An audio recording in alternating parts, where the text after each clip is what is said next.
Thank you very much. Please, thank you. Good afternoon. And before we begin, 5 years ago, 9 innocent parishioners of a historically black church, you all remember this horrible event, were tragically killed during an evening Bible study in Charleston, South Carolina. That was a despicable act of evil.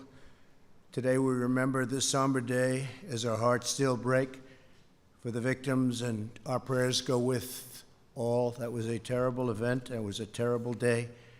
Terrible, terrible day for our country, for the world to witness. Thank you very much for being with us at the White House as we reaffirm our sacred promise to support and protect our great veterans. We love our veterans, and great they are. With honor and courage, these incredible patriots performed their duty to America, and now we must fulfill our duty to them, and that's what we're doing. And we're doing it beyond what anyone's ever done as president or as an administration. We're gathered together to address an especially urgent struggle. Today we're unveiling our roadmap to empower veterans and end the national tragedy of suicide. Tremendous problem.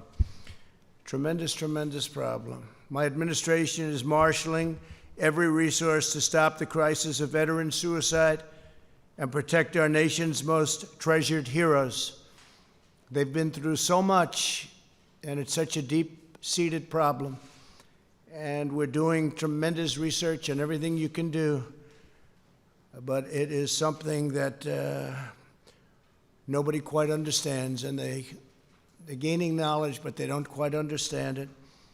And I want to thank our Vice President for being with us, and I especially want to thank, frankly, wonderful Karen Pence, who is so committed to the veterans and this particular problem, and thank you very much, Karen. We appreciate it. Thank you.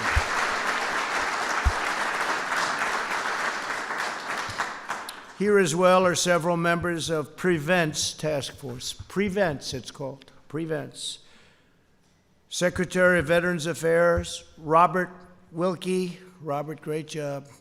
90% approval rating, the VA. It's way, way up, 90%. That's a number that has never, not even come close to attaining that number, so it's a tremendous job you're doing. Thank you very much. Secretary of Labor, Jean Scalia. Jean, thank you very much. Secretary of Health and Human Services, Alex Azar. Alex, thank you. Secretary of Housing and Urban Development, the great Ben Carson. Thank you, Ben. Secretary of Education, Betsy DeVos. Thanks, Betsy. And Acting Director of OMB, Russ Vogt. Thank you, Russ, very much. Also with us are Surgeon General Jerome Adams. Where's Jerome? Jerome, hi, Jerome. And he got a standing ovation the other day. I introduced him. He got the only standing ovation, Jerome. What was that all about? And the Executive Director of Prevent's Task Force, Dr. Barbara Van Dalen. Thank you very much. Appreciate it. Thank you. Thank you, Barbara. And representatives from several of our nation's leading veterans groups. We have tremendous people in this room, people that work so hard for the veterans, and they love our military, they love our country, they love our veterans. Thank you all for being here very much appreciated. From day one, my administration has been on a mission of historic scope and scale to deliver results for our great veterans. After years of shameful scandal and neglect under the Obama-Biden administration, and scandal and neglect it was, we have fundamentally reorganized the VA from top to bottom, and we've reestablished a crucial principle. American veterans deserve the highest standard of care anywhere in the world, and that's what they're getting. Great leadership. To help veterans get the care they need when they need it, we approved Veterans Choice and made it permanent and that was a big deal. They've been trying to get it for decades and decades and decades. And we got it. We got it done. And basically that means if you have a problem and you can't get to a doctor, if it doesn't work, you end up going outside, you get your doctor, we pay the bill, and they get immediate service. Some of the veterans were forced in past administrations for a long time, beyond the Obama administration even, but for a long time they were expected to wait a week and 2 weeks and 3 weeks just to get to see a doctor. It was a terrible situation. Now we have Veterans Choice. They've been trying to get it so long, and it works incredibly well. And I would say that's a reason why when I say 90% approval rating, that's probably one of the big reasons. Before I took office, every month seemed to bring a new story of crisis at the VA by our friends from the media. But the days of endless and deadly wait lists are over, and they are never going to come back. We're never going to allow them. Nobody can allow that to come back, what our vets had to put up with. I signed the VA Accountability Act into law, and we've removed more than 9,000 VA workers who were not giving our veterans the care, respect, attention that they've earned. And now that we have accountability, it's accountability, a very nice word. If an employee of government mistreats our veterans in any way, does something wrong, isn't good for the VA, the secretary looks at them and says, "You're fired, get out." Before you couldn't do that. We had people for years and years. We had stories, I could tell you, story after story, how bad it was. You had sadists, you had thieves, you had some bad, bad people. So 9,000 have been fired, and they should have been fired a long time ago, but we got accountability, VA accountability passed. We secured record funding for the VA, including $9.6 billion for mental health services in 2020. $9.6 billion. Every VA medical facility now offers same-day emergency mental health, something we didn't have or even come close to having. We have dramatically expanded telehealth for our nation's veterans, and with COVID, it's really become probably the hottest thing there is in medicine, wouldn't you say? I think so. It's gone up in terms of usage by hundreds of times. It was not picking up until COVID came along, and now it's one of the hottest things you have going in the medical world, allowing people to consult with doctors from the comfort of their homes and not having to go out and not having to make long trips, and they get tremendous advice, I hope.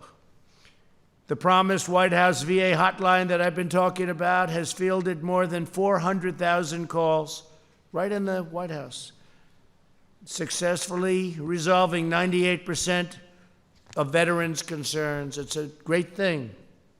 We have substantially cut the wait time for veteran appeals, ensuring all issues are resolved in a swift and timely fashion. It goes very quickly now, very, very quickly. We're modernizing medical records to begin a seamless transition from the Department of Defense to the VA, something others have tried and failed to do. They've tried it for decades, long time. They wanted to do it. It's actually not as easy as it sounds, getting it done, but we got it done. The VA has also cut opioid prescriptions by 35% since 2017, and we're committed to defeating the opioid epidemic in America. We've brought it down by as much as 17% in some areas, 19, 20% in other areas. But that still means you have a lot left, but a lot of good things are happening. I have to say our border, where much of this comes in, drugs come in. We have a drug problem, we have an opioid problem. It's all the same big problem, but our border is now as secure as it's been in many, many years. It's, the wall is now up to mile 212, and wherever we have the wall, that takes care of that area completely. But we're now down to among the lowest numbers we've ever had on the border, and we have, I want to thank the President of Mexico, because we have 17,000 troops right now on the border, Mexican troops, and really helping us a lot. The number of veterans who say they trust the VA services has increased 19% under this administration. That's a tremendous increase, but I'm still more impressed. It's an all-time high, by the way, but I'm still more impressed by the 90 to 91% number. That's the number I'm going to use from now on, all right? Can I do that, Robert? I like that. 91%. Can you imagine if you were a politician, you had a 91% approval rating? That would be pretty good. But there's more work to do. Ending the tragedy of veteran suicide demands bold action at every level of society. 20 veterans and service members take their own lives every single day. The loss of our heroes breaks our hearts and pains our souls. 1 year ago, I signed an executive order establishing Prevent's Task Force to develop a nationwide strategy to support our veterans in distress and stop the grave tragedy of veteran suicide. Today, thanks to the leadership of Secretary Wilkie, it's been outstanding, I'm proud to announce that we are taking this critical initiative to the next level. Following the ambitious roadmap the task force has developed over the last year, you'll see things happening that nobody would have ever thought even possible. To lead this effort, Mrs. Pence and a team of ambassadors that she was very much involved with in choosing, including the Surgeon General, Jerome Adams. You're only there, Jerome, because Mrs. Pence wanted you there. Okay, that's a nice compliment. She's tough. That's a nice compliment. We'll launch a national public awareness campaign in the coming months. This historic campaign will mobilize every sector of American society to encourage heroes in need, empower them with the best prevention practices, and help every veteran thrive in their lives after service. They come home from these active battlefields and active places, and all of a sudden they're left sometimes alone, and you have a hard time with it. They fought our battles overseas, and now we must join them in winning this new battle at home.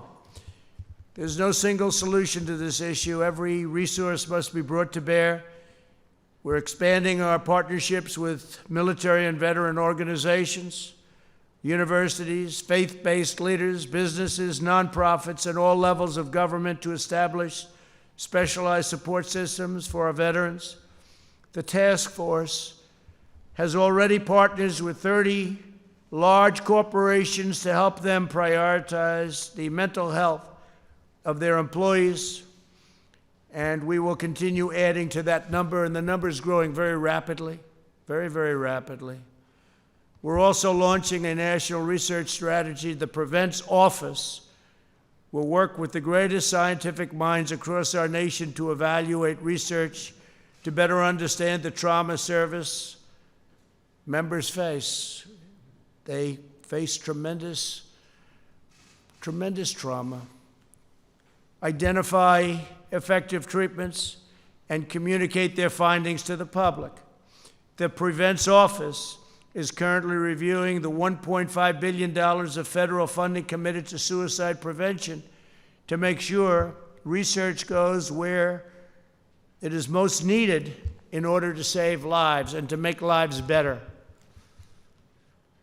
Here with us today is former Marine and Coast Guardsman Chad Heiser, who can share with us his personal testimony about the importance of the steps we're taking today.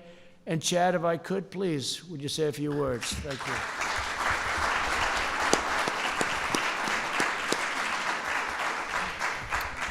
Mr. President, distinguished guests, thank you for allowing me the opportunity to speak on this vital mission that affects the veteran community so much.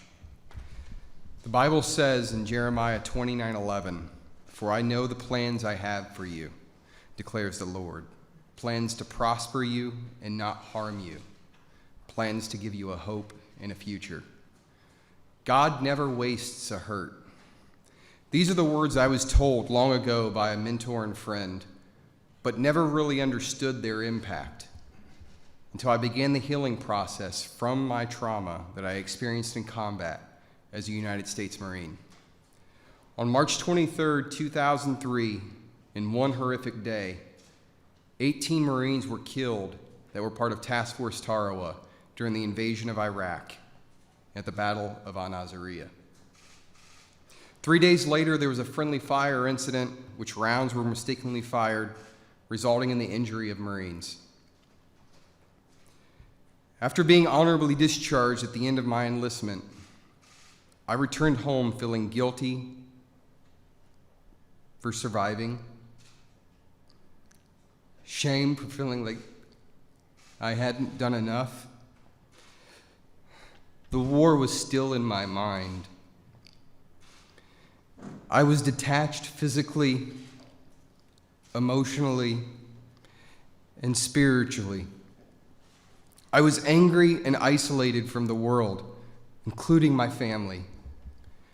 Just 1 year after leaving the Marines, I decided to return to military service, this time with the United States Coast Guard, seeking a last-ditch effort to cope with the pain and regain my purpose in life. Unfortunately, my condition only worsened. In 2005, I attempted suicide. I was transported to a medical hospital, diagnosed with post-traumatic stress disorder, and shortly after I was medically retired. During this time, my wife was praying. She was asking God to help heal me from this combat trauma. I felt there was no one I could turn to, that my life just wasn't worth living. As a tough Marine, I was hesitant to seek the help I truly needed to recover. 2009, by God's grace and mercy, I was saved by Jesus Christ. After carrying these burdens that I had carried for so long, the newfound hope I had was my foundation now. In 2011, I participated in Wounded Warrior Project's Project Odyssey, a combat recovery retreat. For the first time since returning from combat, I was able to open up about my own personal experiences and help further my own recovery process. This was truly a turning point in my life that gave me a sense of new direction. As a Wounded Warrior Project peer mentor, warrior leader, and national campaign team member, I am fully committed to serving the veteran community by giving my time and attention to listen, empathize, and encourage and help carry the burden shared by countless veterans facing similar struggles after war. I've realized through my own experience how vital it is for veterans to have a positive support system, not only within our families and communities, but also within our government. Showing support and caring for those who are hurting. It's also important to let everyone know, let the country know, that they can be strong and ask for help if you are struggling. Mr. President, I would like to take this opportunity to personally thank you for your decision to implement this important initiative, combating mental health and suicide crisis within the veteran community. I am so grateful for your actions in insisting veterans to get the help they need at such a critical time. Your leadership in this matter truly shows your care for our nation's warriors. Thank you. Thank you, Chad.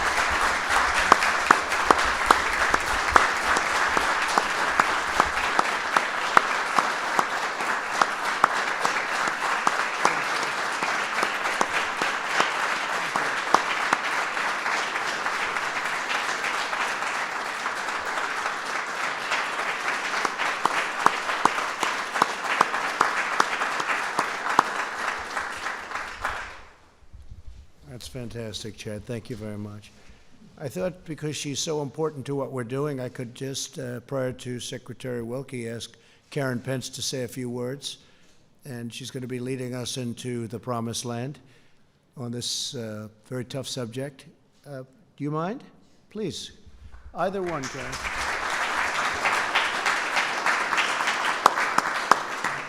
Thank you, Mr. President. I just want to say thank you for this administration realizing that this is an issue that we need to face head on. You are changing the culture. It's the leadership at the top. It's people like Chad being willing to be vulnerable. It's people like Dr. Van Dalen leading the whole task force of real experts who have been dealing with the suicide issue for many decades. And now all of us are coming together. We came together a few months ago at the Vice President's residence. We talked about how we wanted to go forward with this initiative. And I feel like right now is such an opportune time because we're all dealing with anxiety. We're all dealing with stress right now. So if I can do anything as lead ambassador, it's my goal to help take away the stigma of mental health, take away the stigma for people to be able to come forward like Chad to say, there was a time in my life where I wanted to end everything. And our veterans, I've met with so many of them who say to me, I don't go to that dark place anymore. And so we are giving them hope.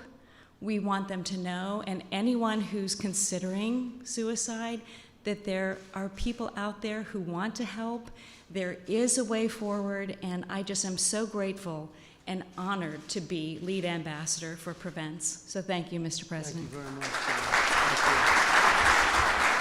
Thank you very much. So she had no idea I was going to do that, but I have to say that I did it about 2 months ago. I said, maybe Karen wants to say a few words. And she got up and she spoke for 5 minutes. She blew everybody away. She was the star, right, Mike? And I said, come on, Karen, you got to go. Great, great.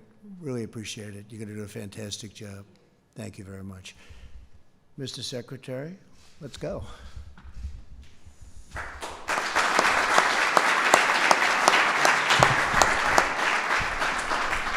Thank you very much, Mr. President.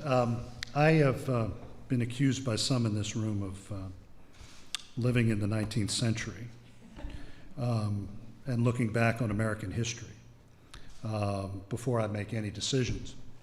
And I'm going to plead guilty to that for a second here and say that in the history of presidential campaigns and then later the administrations of a victorious candidate, there has never been a candidate or a president who put veterans front and center, first of the campaign and then of the administration, until you did.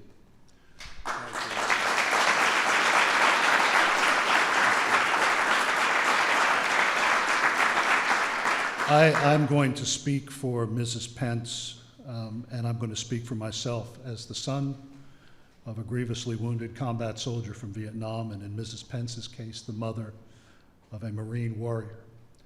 These are issues that we live with every day. And for the President of the United States to say it is about time that those who have carried the burden of freedom on their shoulders are put front and center in the national conscience, that is an enormous first step for this nation and long overdue. Thank you, Ron.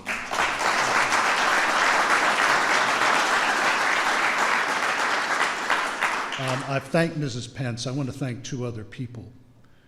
First is our executive director, Barbara Van Dalen, who took this burden on herself, but took it joyfully, and is not only opening the aperture when it comes to a discussion of this last tragic act in a veteran's life, but also opening the aperture on a discussion, finally having a discussion on mental health and addiction. So Barbara, I thank you very much for what you're doing. And last but not least, I want to thank our Deputy Secretary, Colonel Pamela Powers, who took this on when she was Chief of Staff and has carried it across the finish line. I thank you very much, ma'am.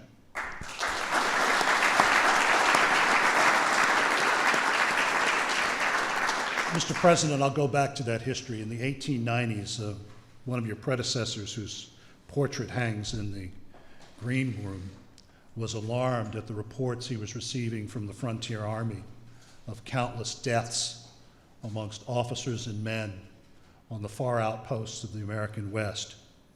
He was the first president to begin taking a look at those sad numbers, and it has taken these 130 plus years for another president to finally say, enough is enough.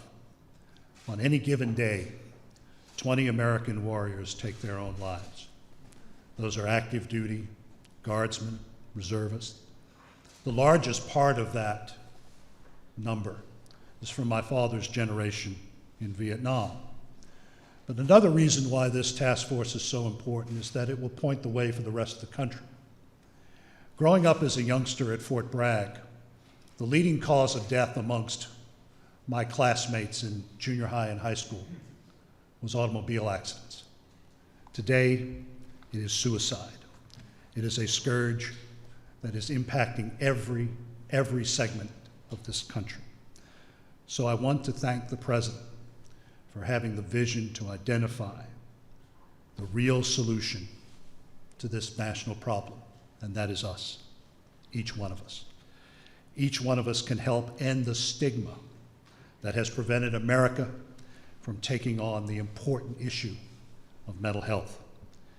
Each one of us can work to change the culture that made it acceptable to ignore the signs of mental health and distress. Each one of us can learn to identify the signs amongst our friends, our neighbors, and our coworkers. So this day is the beginning of one of the most important national discussions America has seen. It is an effort to find a solution to a problem that does not discriminate amongst its victims: the poor, the rich, people of all races and creeds. So I'm going to end with a story that I've told before, and it was one that I was very familiar with growing up at Fort Bragg. The looming presence in the home of the airborne was Matthew Ridgway. In fact, he was so powerful that even the minor league baseball team's mascot is named after him in Fayetteville. General Ridgway commanded the All-American Division to victory in North Africa and Sicily, and then General Eisenhower tasked him with leading the airborne assault on Hitler's Fortress Europe on the night of D-Day. General Ridgway planned the operations for the All-Americans, the Screaming Eagles, and the Red Devils of the British 1st Airborne. But on the night of the invasion, he couldn't sleep. He fell out of his cot. And he reached for sustenance in the Old Testament, and he looked to the book of Joshua and God's promise to Joshua on the eve of the great battle of Jericho. And the Lord promised the general, "I will not fail nor forsake thee." Mr. President, that is what you have sent to the American people today and to the 20 million Americans who are in uniform and who have left uniform, that we will not fail nor forsake the people of the United States who have always carried, without question, our freedom on their shoulders. So, Mr. President, I thank you very, very much.